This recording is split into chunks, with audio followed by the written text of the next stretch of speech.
That's it. He got him. Yes. That's a knockdown. I have this very interesting story that I would like to share to you, no? So, kay galing ko lang sa Bohol and I had a lot of discussions or kwentuhan sa mga boxing judge, mga kaibigan natin dito.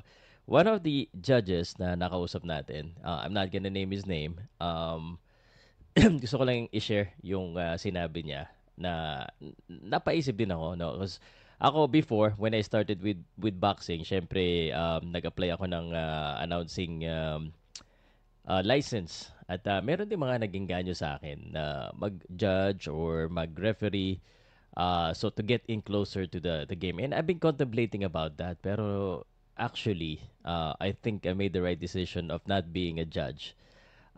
Because yung judge na yun, nag-remind sa akin, sabi niya, simula daw nang nag-judge siya, hindi niya na daw masyado na-enjoy yung boxing.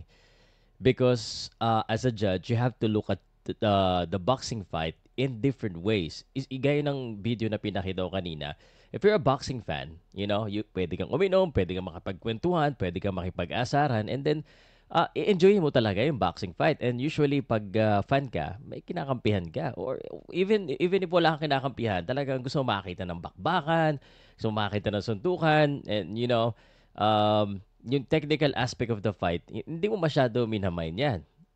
Pero as a boxing judge or officials, you have to look at the fight differently. Which means, you have to be serious. Kailangan, wala kang ibang papansinin. Kailangan focus ka lang. And pag yung, sabi nga nila, pag yung passion mo, naging trabaho, mag-iiba na talaga. And that is the main difference. That's why I respect yung mga judges natin, mga boxing fan na talagang pag sila ay na-assign diyan, iba yung pagtingin nila sa boxing, iba yung kasi they have a big responsibility of finding out who's winning the fight. It's different if you're a fan. And I think we all know that. And also being a judge, ngayon lalo na ngayon, no, they're center of scrutiny pag may mga mali. And I know at least most of them that I know talagang with integrity. Marami na ngayon mga matataas ang level yung mga just magugulat ka na lang mga lawyers yung mga yan matataas ang mga pinag-aralan. But like for me, kasi a judge, hindi naman sila yung center of attention eh.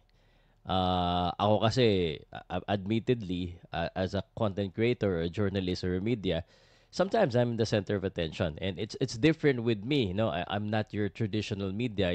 Minsan yung mga traditional media, they write about this. Ako, I'm in the center. Kasi nga, parang influencer din ang dating natin. So, um, pag ikaw, boxing fan, at nag-iisip ka mag-judge, mag-isip-isip ka kasi mag-iiba talaga yung pananaw mo. And it is a responsibility. And I think also, syempre, kung ako, gaya ko, I think it's a conflict if I'm a influencer or a journalist, I'm writing about the event that I'm judging, that's a conflict. Di ba? That's why I never became an official.